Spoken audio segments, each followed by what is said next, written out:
வெற்றி வெற்றி ஓபிஎஸ் வெற்றி மகிழ்ச்சியில் ஆதரவாளர்கள் நண்பர்கள் நம்ம போடக்கூடிய வீடியோக்கள் உங்களுக்கு பிடிச்சிருக்கு அப்படின்னா ஒரு லைக் பண்றதுக்கு மட்டும் மறந்துடாதீங்க. தமிழகத்துடைய எதிர்க்கட்சி எது அப்படின்னா அதிமுக. அதிமுக அப்படின்னாலே ஓபிஎஸ், சசிகலா, டிடிவி தினகரன், அதற்கு அடுத்தபடியாகத்தான் எடப்பாடி பழனிசாமியுடைய பெயரே உச்சரிப்பாங்க. இப்ப அதிமுக இருக்கக்கூடிய தொண்டர்களையே நீங்க கேட்டு பாருங்களேன்.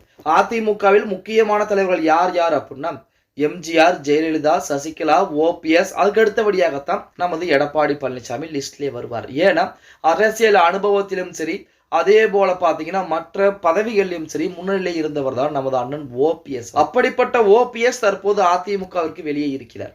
இருந்த போதிலுமே சட்ட போராட்டம், அதாவது ஓபிஎஸ் ஒரு காலத்திலே தர்மயுத்தம் என்பது நடத்தினார். அந்த தர்மயுத்தம் என்பது மிகப்பெரிய ஒரு வெற்றி வாய்ப்பை அவருக்கு தேடி கொடுத்தது. அடுத்தபடியாக அதிமுகவில் இரட்டை தலைமை என்பது நிலவிக் கொண்டது. இரட்டை தலைமை இருந்தால் பொதுச் செயலாளர் பதவி என்பது கிடைக்காது அப்படின்னு சொல்லி ஓபிஎஸ் வெளியேற்றப்பட்டார். வெளியேற்றப்பட்டதிலிருந்து சட்ட போராட்டம் என்பது நடத்த ஆரம்பிச்சு. சட்ட போராட்டங்கள் என்பது ஆரம்பத்திலே ஓபிஎஸ் கை கொடுக்கல. உண்மையை சொல்ல போனால் வழக்குகள் பூராமே எடப்பாடி பழனிசாமிக்கு ஆதரவாகத்தான், சாதகமாகத்தான் வந்துச்சு. ஆனா இப்ப நிலைமை என்பது மாறிவிட்டது அப்படின்னே சொல்லலாம். இப்ப இரட்டை இலை வழக்குகள் கூட ஓபிஎஸ்ஐ கேட்காமல் தேர்தல் ஆணையம் எப்படி ஒதுக்கலாம், ஓபிஎஸ் உடைய கருத்துக்களையும் கேட்க வேண்டும் அப்படிங்கிற மாதிரி தேர்தல் ஆணையத்துக்கு நமது நீதிமன்றங்கள் கூட உத்தரவுகள் போட்டிருக்காங்க.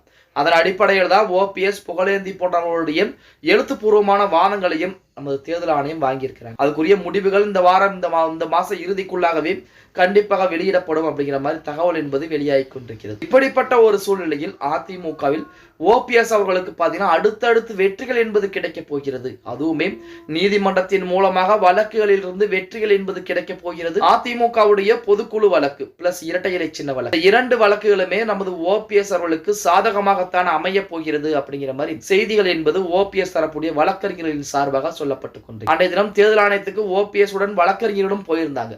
அவர்கள் சொல்லக்கூடிய தகவல் அடிப்படையில் பார்த்தீங்க அப்படின்னா இரட்டை இலை சின்னம் கண்டிப்பாக ஓபிஎஸ் உடைய அனுமதி இல்லாமல் யாருக்கும் ஒதுக்காது தேர்தல் ஆணையம். அதே போல பொதுக்குழு வழக்கிலுமே நமது ஓபிஎஸ் அவர்களை வெளியேற்றியது செல்லாது அப்படின்னு சொல்லி நீதிமன்றங்கள் மிக விரைவாகவே அறிவிக்க போறாங்க. அது மட்டுமல்லாமல் எடப்பாடி பழனிசாமி பொதுச் செயலரே கிடையாது அப்படிங்கிற தகவலையுமே, தீர்ப்பையுமே நீதிமன்றங்கள் மிக விரைவாகவே அறிவிப்பார்கள் அப்படிங்கிற தகவலை பார்த்தீங்கன்னா ஓபிஎஸ் தரப்பு வழக்கறிஞர் நேற்று தினம் அதிரடியாக சொல்லியிருக்கிறாங்க. பொறுத்திருந்து பார்க்கலாம் அடுத்து நடக்க போகிறது அப்படிங்கிறத.